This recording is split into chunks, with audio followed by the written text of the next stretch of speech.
wanaagsan ku soo dhawaada barnaamijkan xogaa dunida aan ku soo gudbino warbixinada Soomaalida iyo xogaa caalamka ee dagaal kasta. Xogtani waxaan ku soo gudbin doonaa dagaalkii saddexaad ee dunida ayaa qarxay. Shiino waxay ku dhawaaqday ciidankii ugu horeeyay ee military oo ugu ballaadhnaa oo ay u dirayso dalka Ruushka iyo dowladda military ee ugu weynaa abid oo ay bilaabeen Shiinaha iyo Ruushka oo wada jira. Jarmalka ayaa ku dhawaaqday awooddii ciidan ee ugu ballaadhnayd taariikhda oo ay u dirayso Indo-Pacific oo ka dhana Shiinaha iyo Ruushka.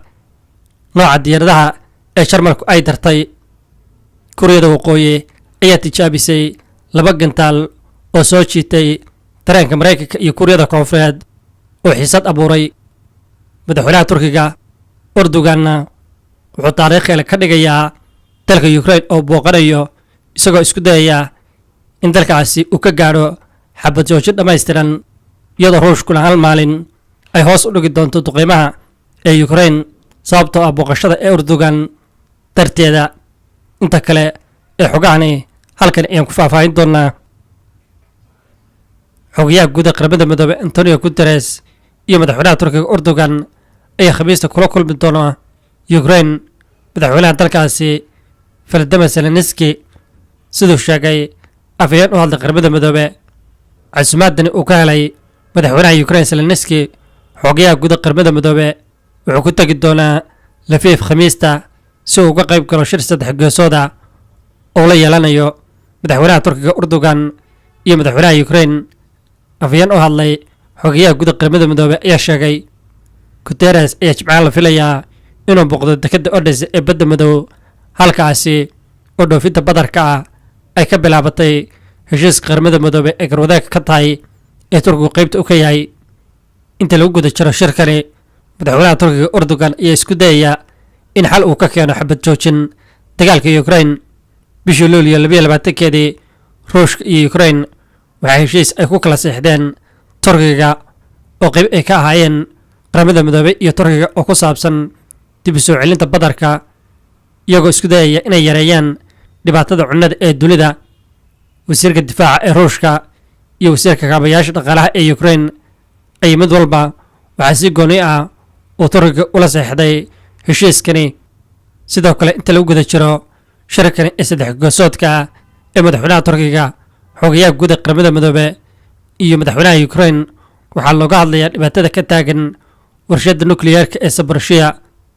Ukraine iyo Ruushka ayaa si istaba jooga isugu eedeeyay duqeymaha ka dhacay xarunta ee nukliyeerka ee ku taalla bariga Ukraine halkaasi oo ciidamada Ruushku ay ku sugan yihiin.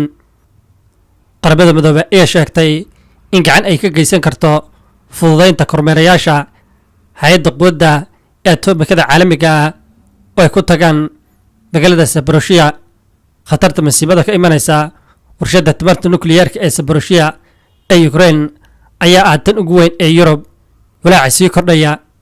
saraakiisha Ruushku waxay sheegeen in qaar ka mid a dadka Ukrainiyaanka ah ay diideen inay u dagaalamaan dalka Ukraine sababtoo ah Ukraine waxay horanaysaa dhibaato ballaadhani duqeymaha ee xarumaha nukliyeerka ah.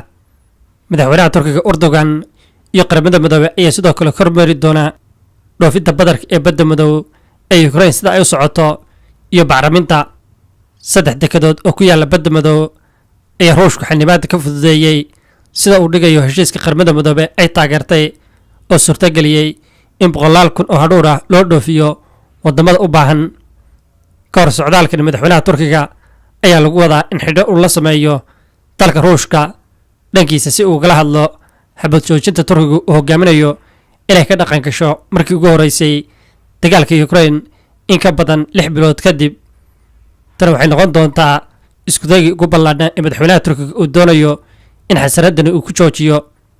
warbaahinta Ruushku waxay sheegtay iyadoo ka hadlaysa tallaabooyinka ka dhanka Turkiga ee caasimadaha Yurub ma awoodaan in Turkiga ay geliyaan cunaqabatayn iyadoo lagu bartilmaameedsanayo heshiisyada sii kordhaya ee uu la leeyahay dalka Ruushka sababtoo ah waa isha keliya ee caasimadaha Yurub ay u marayaan si loo xalliyo dhibaatada Ukraine.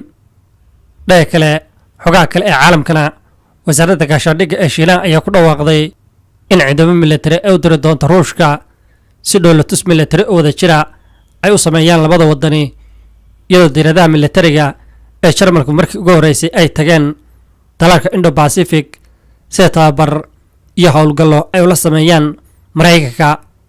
Ruushka iyo Shiinaha ayaa soo baxay xulufo dabiici ah tan iyo markii uu bilowday dagaalka Ukraine, oo sidoo kale ay dib u kacday xasarada Taiwan. Shiinuhu waxay sheegtay in dhaqaaqa militari ee Shiinaha iyo Ruushka ay ahayd mid soo jireena, waxaana bilaaban doonaa 30 Agoosto leyli militari oo aad u ballaaran, wuxuuna socon doonaa ilaa iyo 5 Sebtembar. dhaqaaqani oo lagu magac daray East 2022 ayaa sanadkani wuxuu noqon doonaa mid si weyn uga ballaaran sidii hore marka loo eego baaxadda iyo tirada ciidamada ee ka qayb qaadanaya. Siday sheegaan saraakiisha Shiinaha iyo Ruushku, waxa uu ka dhici doonaa 13 goobood oo ciidan oo ku yaala bariga fog ee Ruushka iyo meel ku dhow xuduudda Shiinaha. Tani waa qayb ka mid ah saaxiibtinimada ee Ruushka iyo Shiinaha oo dib u soo laabanaysa iyo jawaabaha militari ee ka dhanka ah militariga reer galbeedka. Midowgii Sofiyeed waxaa Shiinaha u arkayay inuu yahay inadeerkii oo saboola si gacan looga geysto baadigoobka ee mowqifka caalamiga ah. 10 sano kadib waxaad moodaa in miiska uu si go'aan leh isu rogay, maadaama Shiinuhu uu leeyahay dhaqaale firfircoon oo xoog badan iyo awood oo tiknoolajiyadeed oo weyn, saameyn siyaasadeed iyo mid dhaqaale oo hadda ka sarreysa midda Moscow. Waxay u badan tahay sinaan la'aanta ee Moscow iyo Shiinaha inay sii kordhi doonto sanadaha soo socda, taas oo ku soo beegantay iyadoo Putin uu ku tiirsan yahay Beijing badbaadadiisa siyaasadeed.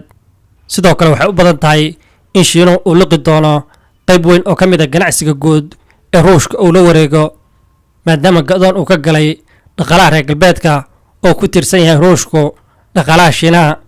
Dhibaatada haysata Ruushka iyadoo doonaysa inay ka farxiyaan Shiinaha ma heli doonaan wax kale oo aan ka ahayn in Ruushku ay aqbasho shuruudaha aan cadaaladda ahayn ee ku saabsan wadaxaajoodyada ganacsiga ee Ruushka iyo Shiinaha. way doonayso Shiinuhu inay ka faa'iidaysato. Beijing waxay ku cadaadin doontaa Moscow inay hoos u dhigto xiriirka ay la leedahay dalalka ay ka mid yihiin Hindiya iyo Vietnam. Falanqeeyaasha reer galbeedka ayaa ku tilmaamay Shiinaha iyo Ruushka inay yihiin shuraako oo isu baahan. Si kasta oo ay tahay, dhoolatuska militari ee Shiinaha iyo Ruushka waxay ku soo aadaysaa iyadoo koox ka tirsan ciidamada cirka ee Jarmalka ay gaadheen Singapore, halkaasi ay ka aadi doonaan Australia si ay uga qayb galaan markii ugu horeysay Jarmalku dhaqdhaqaaqyada hawada ee badweynta Pacifica. Ciidanka cirka ee Jarmalka waxaa diirado dagaal oo militari ay u diri doonaan Japan, Australia, Kuuriyada Koonfureed iyo Singapore si dhoolatus militari ay ula sameeyaan.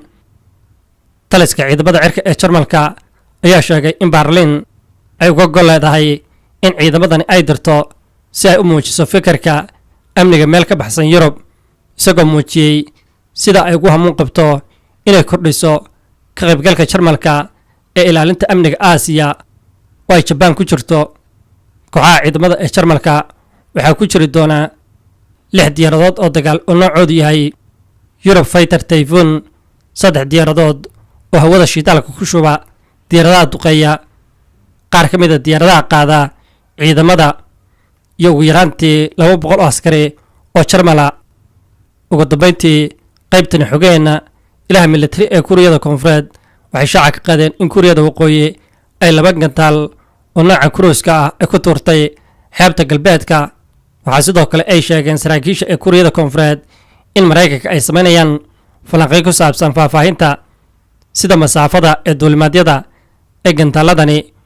Kuuriyada Waqooyi ayaa dareenkeeda ku soo jiidatay gantaaladani ay riday waxyar uun kadib markii Seoul iyo Washington ay sameeyeen diyaargaro hordhaca oo lagu talagalay dhoolatus militari, kaas oo lagu qaban doono inta u dhaxaysa Agoosto 22-keeda ilaa iyo 1 Sebtembar. Madaxweynaha Kuuriyada Koonfureed ayaa mar kale ku celiyay shir jaraa'id oo u qabtay dabaaldegga maalintiisa 100aad ee xafiiska in diyaar ay u tahay Kuuriyada Koonfureed in si quyara ay u bixiyaan kaalmo dhaqaale oo loogu talagalay kuuriyada waqooyi haddii ay soo afjarto horumarinta hubka nukliyeerka ah ee waxgumaada. waaxda difaaca ee maraykanka ayaa xustay in maraykanku uu ka qayb qaatay dhoolatuska digniinta ee gantaalada iyo baadigoobka gantaalada balaastigga ah ee ka dhanka kuuriyada waqooyi xeebaha ee Hawaii intii u dhaxaysay 8 Agoosto ilaa 14 Agoosto. ciidanka badda ee kuuriyada koonfureed iyo Jaban ayaa weheliyay. ujeedadu waxay ahayd in la hormariyo iskaashiga saddex geesoodka ah ee maraykanka, kuuriyada koonfureed iyo Jaban. xogeena wanaagta inta xogaa kale idin soo gudbin doono. nabadgelyo.